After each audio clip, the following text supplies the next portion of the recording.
Hi everyone, this is video 2 for our complex numbers PFA. Again, it looks very similar to our checkpoint, so use this video if you need to. But if you notice, this is different than our first video because our first video, they were either adding or subtracting.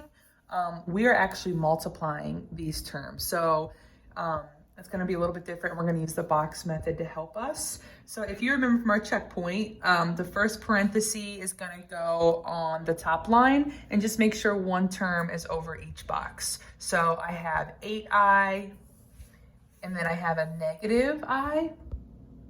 So each term's over one box. And then my second parenthesis is going to go on the side. Again, one term to each box. So I have an 8i, and then I have a positive I. Once you do that, then you can go ahead and fill in these boxes by multiplying. So when I say that, this first box is going to be multiplying 8i and 8i. Well, 8 times 8 is 64. And remember, I times I is I squared. You have two i's, it becomes I squared. My next one is negative I times 8i. That's going to become a negative 8i squared.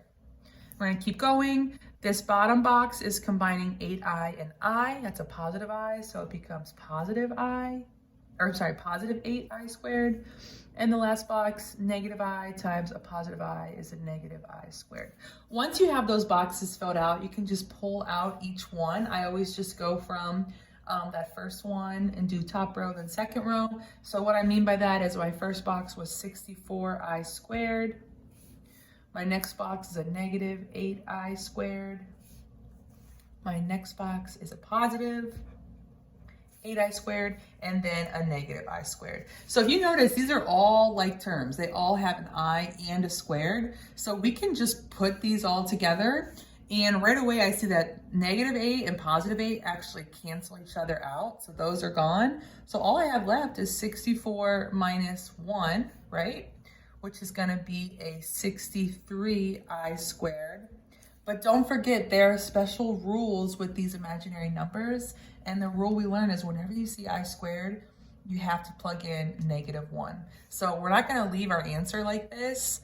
I would actually do 63 times a -1. See how I just plugged in -1 for I squared? And your final answer is a -63. On the content assessment, you will not see this as an answer. It'll actually be -63.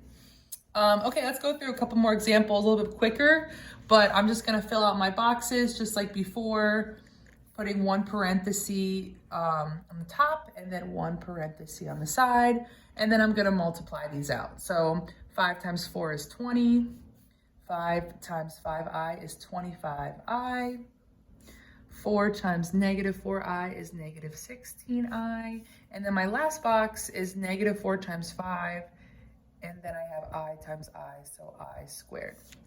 So I do not have all I squared, so I can't put everything together, but I am going to pull them out just like last time.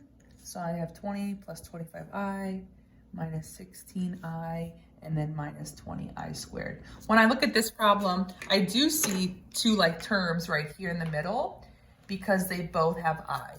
Not the I squared, that is not a like term, just the middle two. So I can put those together. 25i minus 16i is 9i.